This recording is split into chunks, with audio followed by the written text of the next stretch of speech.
Emirate में मेरे साथी ज्योतिरादित्य सिंधिया जी, सांसद बीडी शर्मा जी, सांसद जनार्दन सिंह सिग्रीवाल जी,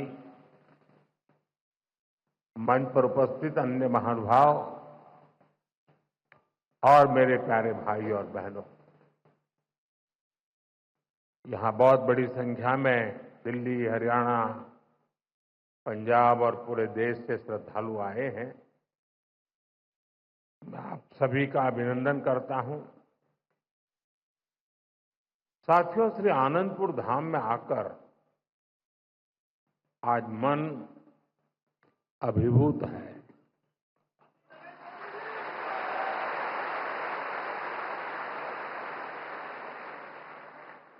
अभी मैंने गुरुजी महाराज के मंदिर में दर्शन किए। वाकई हृदय आनंद से भर गया।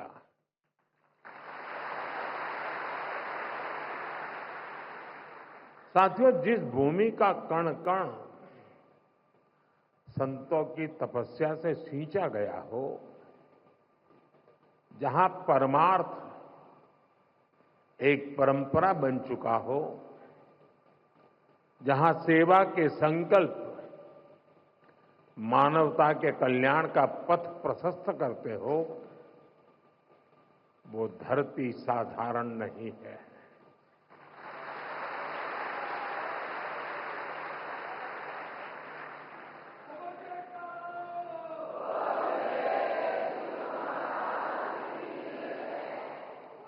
और इसलिए हमारे संतों ने अशोकनगर के बारे में कहा था कि यहां शोक आने से डरता है।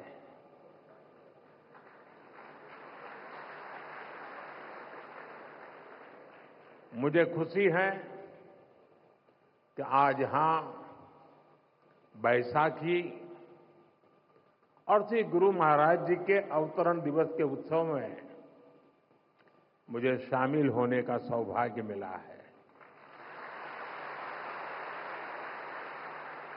मैं इस पवित्र अवसर पर प्रथम पातशाही श्री श्री 108 श्री स्वामी अद्वैत आनंद जी महाराज और अन्य सभी पातशाही संतों को प्रणाम करता हूं।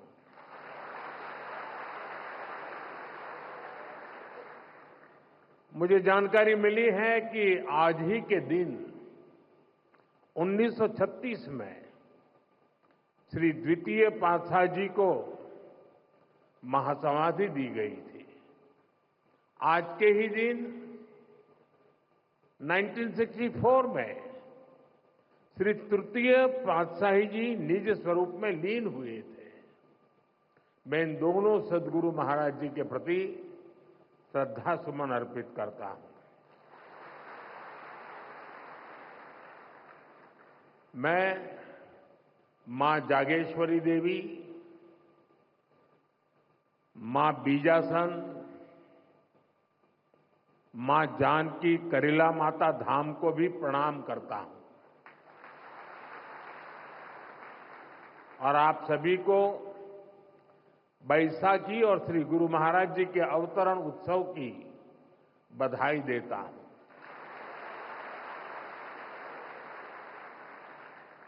साथियों, हमारा भारत ऋषियों, मनुष्यों और संतों की धरती है।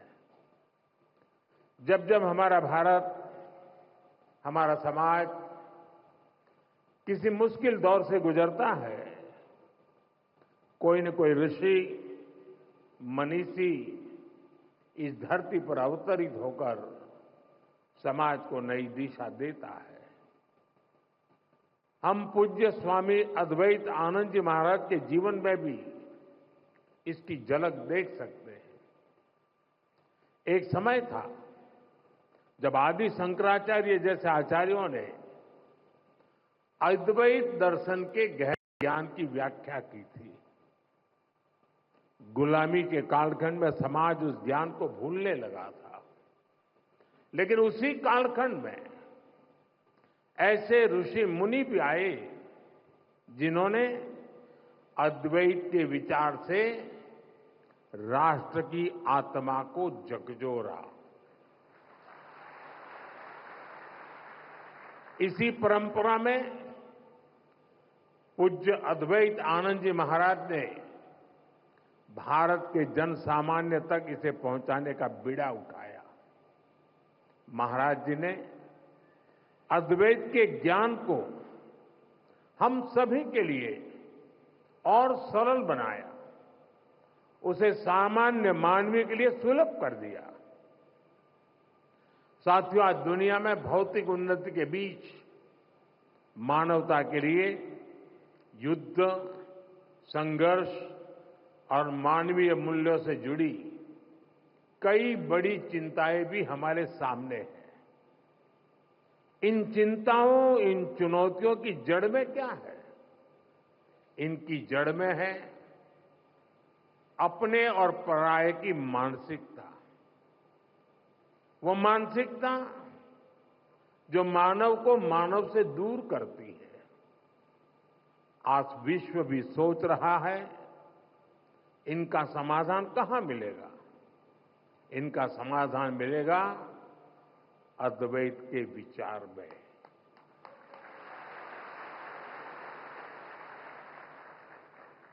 अद्वैत यानी जहां कोई द्वैत नहीं है। अद्वैत यानी जीव मात्र में एक ही ईश्वर को देखने का विचार। इससे भी आगे संपूर्ण सृष्टि को ईश्वर का स्वरूप देखने की सोच ही अद्वैत है। इसी अद्वैत सिद्धांत को परमहंस दयाल महाराज सरल शब्दों में कहते थे, जो तू है सो मैं हूं। सोचिए कितनी सुंदर बात है। जो तू है सो मैं हूं। ये विचार मेरे और तुम्हारे का भेद खत्म कर देता है और विचार सब मान ले तो सारे झगड़े ही खत्म हो जाए। साथियों, अभी कुछ देर पहले मेरी छठे पातशाही स्वामी श्री विचारपूर्ण आनंद जी महाराज से चर्चा हो रही थी।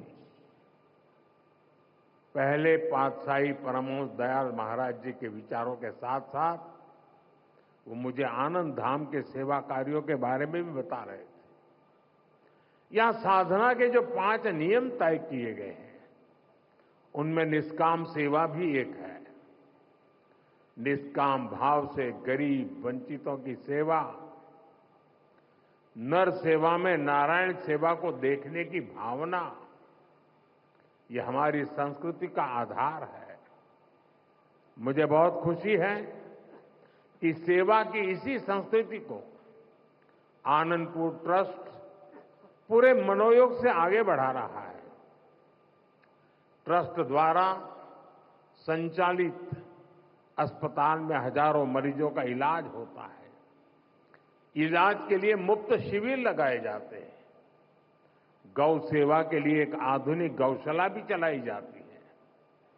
नई पीढ़ी के निर्माण के लिए ट्रस्ट की ओर से कई स्कूल भी चलाए जा रहे हैं।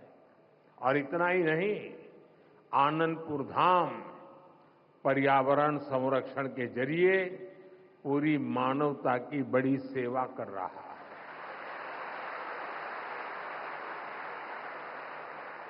मुझे बताया गया है आश्रम के अनुयायियों ने हजारों एकड़ बंजर जमीन को हरा भरा बनाया है। आज इस आश्रम द्वारा लगाए गए हजारों पेड़ परमार्थ के काम आ रहे हैं। भाइयों बहनों, सेवा की यही भावना आज हमारी सरकार के हर प्रयास के केंद्र में है। आज हर जरूरतमंद प्रधानमंत्री गरीब कल्याण अन्न योजना के कारण खाने की चिंता से मुक्त है। आज हर गरीब और बुजुर्ग आयुष्मान योजना के कारण इलाज की चिंता से मुक्त है। आज हर गरीब पीएम आवास योजना के कारण अपने पक्के घर की चिंता से मुक्त हो रहा है। आज जल जीवन मिशन योजना के कारण गांव-गांव में पानी की समस्या का समाधान हो रहा है। देश में रिकॉर्ड संख्या में नए एम्स, आईआईटीज और आईआईएम्स खुल रहे हैं। गरीब से गरीब वर्ग के बच्चों के सपने साकार हो पा रहे हैं। हमारा पर्यावरण स्वच्छ हो, प्रकृति संरक्षित रहे, इसके लिए सरकार ने एक पेड़ मां के नाम अभियान भी शुरू किया है। आज इस अभियान के तहत करोड़ों पेड़ देश में लगाए जा चुके हैं। देश इतने बड़े स्तर पर इतना कुछ कर पा रहा है तो इसके पीछे हमारा सेवा भाव ही है। गरीब और वंचित के उत्थान का संकल्प, सबका साथ सबका विकास का मंत्र, सेवा की ये भावना आज ये सरकार की नीति भी है और निष्ठा भी है। साथियों, जब हम सेवा के संकल्प से जुड़ते हैं तो हम केवल दूसरों का ही भला नहीं कर रहे होते हैं। सेवा की भावना हमारे व्यक्तित्व को भी निखारती है, हमारी सोच को व्यापक बनाती है। सेवा हमें व्यक्तिगत दायरों से निकालकर समाज और राष्ट्र और मानवता के बड़े उद्देश्यों से जोड़ती है। हम सेवा के लिए मिलजुल कर, एकजुट होकर काम करना सीखते हैं। हम जीवन के अलग अलग पहलुओं को समझते हैं। आप सब सेवा कार्यों के लिए समर्पित लोग हैं। आपने अपने जीवन में अनुभव किया होगा, कठिनाइयों से लड़ना और फिर कठिनाइयों से जीतना। सेवा करते करते हम सहज ही ये सब सीख जाते हैं। इसलिए मैं कहता हूं, सेवा एक साधना है, एक ऐसी गंगा है जिसमें प्रत्येक व्यक्ति को जरूर डुबकी लगानी चाहिए। साथियों, अशोकनगर और आनंदपुर धाम जैसे क्षेत्र जिन्होंने देश को इतना कुछ दिया है, इनका विकास भी हमारी जिम्मेदारी है। इस क्षेत्र को कला, संस्कृति और प्राकृतिक सौंदर्य का वरदान प्राप्त है। यहां विकास और विरासत की असीम संभावनाएं हैं। इसलिए हम एमपी और अशोकनगर में विकास को तेज गति से बढ़ा रहे हैं। चंदेरी हैंडलूम को नई ऊंचाई तक ले जाने के लिए चंदेरी साड़ी को जीआई टैग दिया गया है। प्राणपुर में क्राफ्ट हैंडलूम टूरिज्म विलेज शुरू हुआ है। इससे क्षेत्र की अर्थव्यवस्था को भी नई गति मिलेगी। मध्य प्रदेश की सरकार अभी से ही उज्जैन सिंहस्थ की तैयारी में भी जुट गई है। भाइयों बहनों, अभी कुछ ही दिन पहले रामनवमी का महापर्व भी था। हम देश में राम वन गमन पथ का विकास कर रहे हैं। इस राम वन गमन पथ का एक अहम हिस्सा मध्य प्रदेश से होकर गुजरेगा और हमारा एमपी पहले से ही अजब और गजब है। इन कार्यों से उसकी पहचान और मजबूत होगी। साथियों, देश ने 2047 तक विकसित भारत बनने का लक्ष्य तय किया है। हमें पूरा विश्वास है कि ये लक्ष्य हम जरूर हासिल करेंगे। लेकिन इस यात्रा में हमें कुछ महत्वपूर्ण बातों को हमेशा ध्यान में रखना है। हम देखते हैं दुनिया के कई देश विकास यात्रा में अपनी संस्कृति से कट गए। उन्होंने अपनी परंपराएं भुला दी। भारत में हमें अपनी पुरातन संस्कृति को संरक्षित करके रखना है। हमें ध्यान रखना है, भारत जैसे देश में हमारी संस्कृति केवल हमारी पहचान से ही नहीं जुड़ी है, हमारी संस्कृति ही हमारे सामर्थ्य को मजबूती देती है। मुझे खुशी है कि आनंदपुर धाम ट्रस्ट इस दिशा में अनेक कार्य करता आ रहा है। मुझे विश्वास है आनंदपुर धाम की सेवा कार्य विकसित भारत के संकल्प को नई ऊर्जा से आगे बढ़ाएंगे। एक बार फिर आप सभी को बैसाखी और श्री गुरु महाराज जी के अवतरण उत्सव की बहुत बहुत बधाई देता हूं। बहुत बहुत बधाई। जय श्री सच्चिदानंद।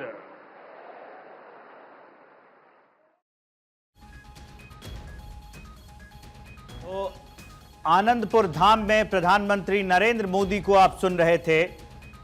प्रधानमंत्री नरेंद्र मोदी ने यहां पर कहा कि मैं सभी संतों को इस धरती से प्रणाम करता हूं। हर मुश्किल के दौर में ऋषि अवतरित होते हैं और आगे का मार्ग दिखाते हैं। आनंदपुर धाम में प्रधानमंत्री नरेंद्र मोदी थे। उन्होंने कहा कि उन्हें वहां पहुंचकर बहुत अच्छा लग रहा है। अभिभूत हैं वो आनंदपुर धाम में आके। अशोकनगर में जो है कोई शोक व्याप्त नहीं है, आके मन प्रफुल्लित हो जाता है। ऐसी बातें प्रधानमंत्री नरेंद्र मोदी ने अपने भाषण के दौरान, अपने संबोधन के दौरान की। गुरुजी महाराज का आशीर्वाद लिया प्रधानमंत्री नरेंद्र मोदी ने, ये बात की। इसके अलावा सरकार के कई काम भी गिनाए कि आने वाले दिनों में और कई प्रोजेक्ट्स पर सरकार काम करने वाली है। कैसे अभी फिलहाल बीजेपी की सरकार लगातार काम कर रही है। कई एम्स बनाए जा रहे हैं, कई एम्स का काम अभी चल रहा है। आने वाले दिनों में कैसे स्वास्थ्य व्यवस्था ठीक की जाएगी, ये सारी बातें प्रधानमंत्री नरेंद्र मोदी अपने संबोधन में कहते नजर आए। मध्य प्रदेश में है प्रधानमंत्री नरेंद्र मोदी, ईसागढ़ में।